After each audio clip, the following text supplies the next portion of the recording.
Grosse soirée, les amis, parce que ce Belgique-Sénégal, on va pas se mentir, c'est le genre de match qui restera gravé dans les mémoires pour très longtemps. Un scénario de fou, une équipe qui menait tranquillement et qui a fini par se saboter toute seule dans les 10 dernières minutes. Franchement, si vous n'avez pas suivi ça en direct, accrochez-vous parce que je vais tout vous raconter et croyez-moi, ça vaut le détour.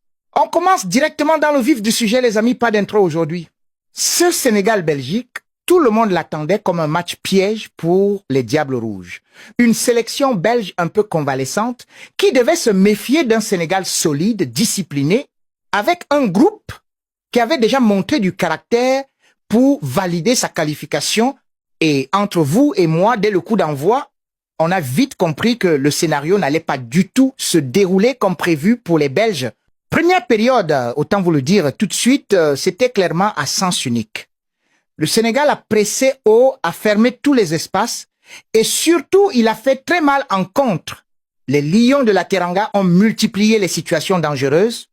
2 ballons qui viennent frapper le poteau avant que l'un des attaquants sénégalais ne pousse enfin le ballon au fond des filets. Ouverture du score logique, mérité et franchement, à ce moment-là, la Belgique paraissait complètement dépassée. Aucune solution offensive, un pressing inexistant et un numéro 9 totalement transparent, j'assume de le dire. C'était l'une des pires premières mi-temps que les Diables Rouges aient livrées depuis longtemps. Et ça continue, les amis. Parce que juste avant la pause, le Sénégal enfonce le clou avec un but magnifique, un travail collectif superbe entre le milieu et l'attaque, qui se conclut par une frappe surpuissante dans la lucarne. 2 buts d'avance à la pause, un scénario qui semblait déjà écrit, avec des Sénégalais totalement maîtres de leur sujet, et une Belgique qui rentrait au vestiaire la tête basse, sous les sifflets de son propre public. Deuxième période, et là, entre vous et moi, on sent tout de suite un frisson différent. Les Belges reviennent avec une intensité totalement inédite.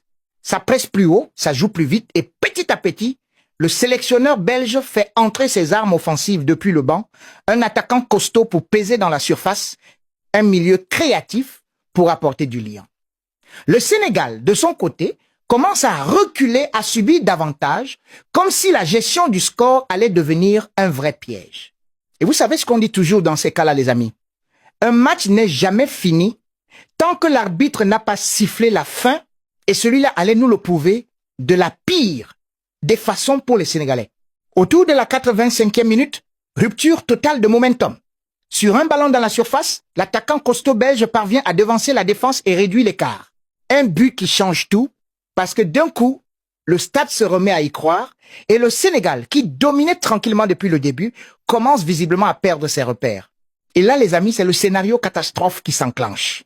À peine 3 minutes plus tard, sur un ballon aérien mal négocié par le gardien sénégalais, sorti au mauvais moment, un défenseur belge reprend de la tête et égalise. 2 buts en 3 minutes.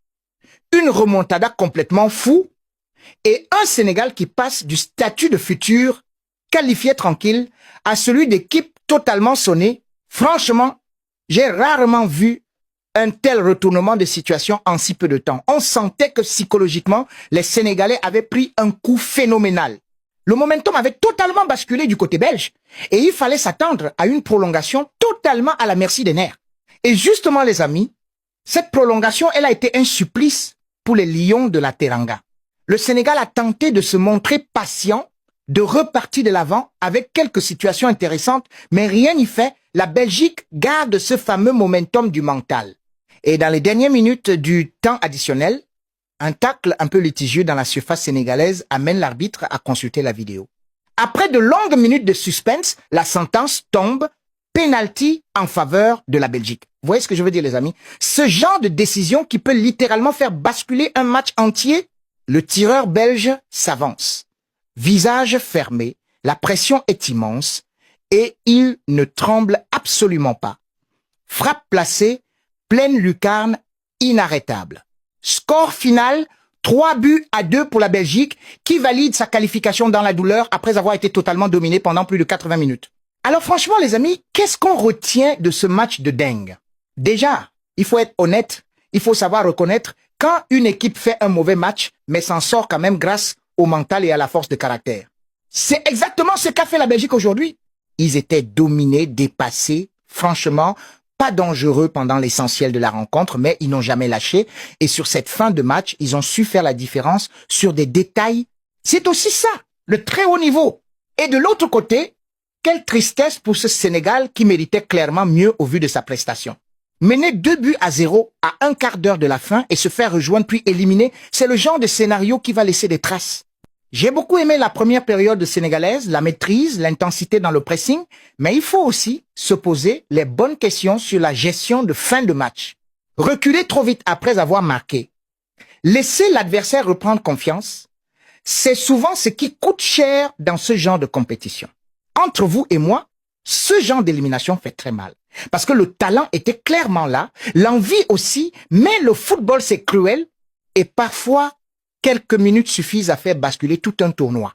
Le Sénégal repart la tête haute malgré tout avec une prestation collective solide sur l'essentiel du match, mais avec beaucoup de regrets sur la gestion de cette avance. Alors dites-moi en commentaire les amis, qu'est-ce que vous pensez de cette remontada belge?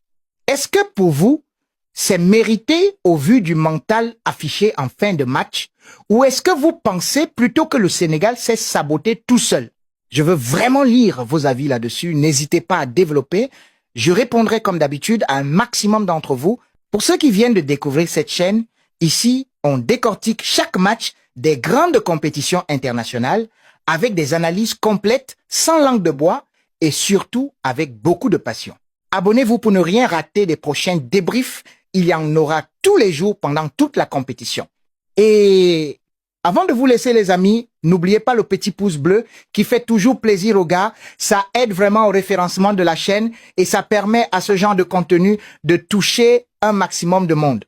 Merci infiniment pour votre présence, merci pour votre fidélité. C'est toujours un plaisir immense de partager ces émotions de football avec vous. Et puis franchement les amis, ce genre de rencontre, ça nous rappelle une chose essentielle dans le football international. Rien n'est jamais acquis tant que l'arbitre n'a pas sifflé la fin de la partie. Combien d'équipes se sont crues qualifiées avec 2 buts d'avance et qui ont fini par tout perdre sur un simple coup du sort ou une baisse de concentration collective? C'est aussi pour ça qu'on aime autant ce sport, cette capacité à nous faire vivre des montagnes russes émotionnelles du début jusqu'à la dernière seconde. Petite pensée aussi pour le sélectionneur sénégalais qui va devoir digérer cette désillusion et surtout en tirer les leçons pour la suite parce que sur le plan du contenu de jeu, il y a énormément de points positifs à garder, mais sur la gestion psychologique d'un money time, il faudra clairement revoir la copie. Allez, moi je vous dis à très vite les amis pour la suite de cette compétition qui nous réserve encore, j'en suis certain, son lot de rebondissements incroyables.